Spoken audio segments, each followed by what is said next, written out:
It was Andrew. Andrew, who was part of the reason I'd ended up in Mayville Heights, Minnesota.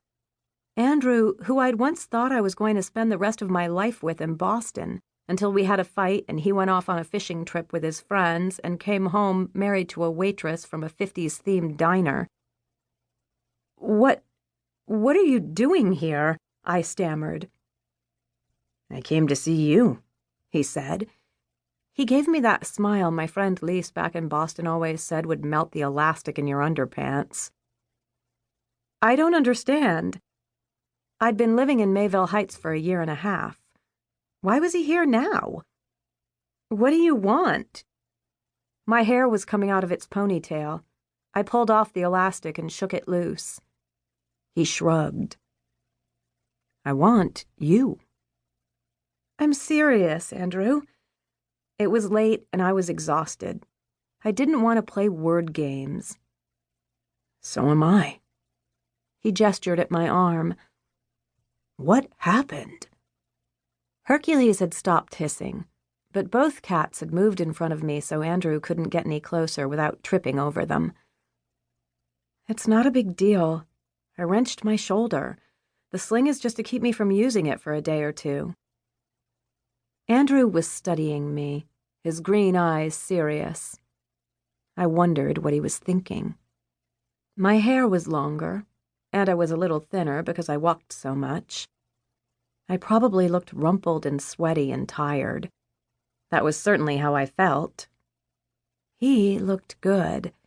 His sandy hair was a bit shorter than the last time I'd seen him, but he still had the same broad shoulders, strong arms, and of course, that smile.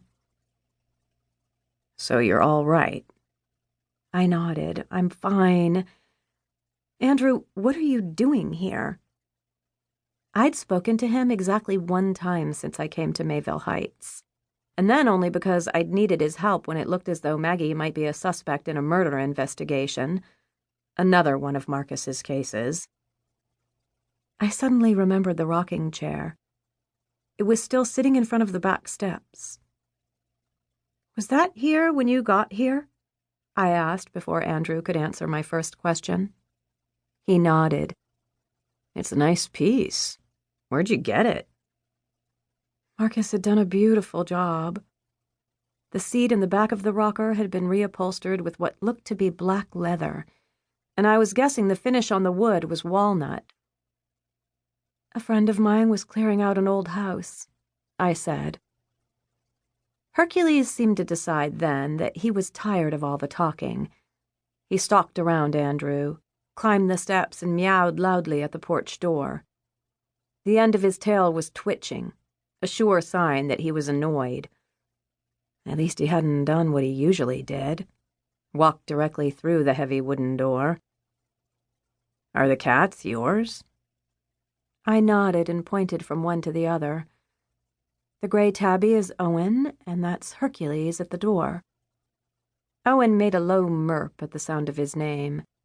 He was still watching Andrew, and his whiskers were twitching, which meant he was still deciding whether this was someone to like or someone who should get the kitty cold shoulder.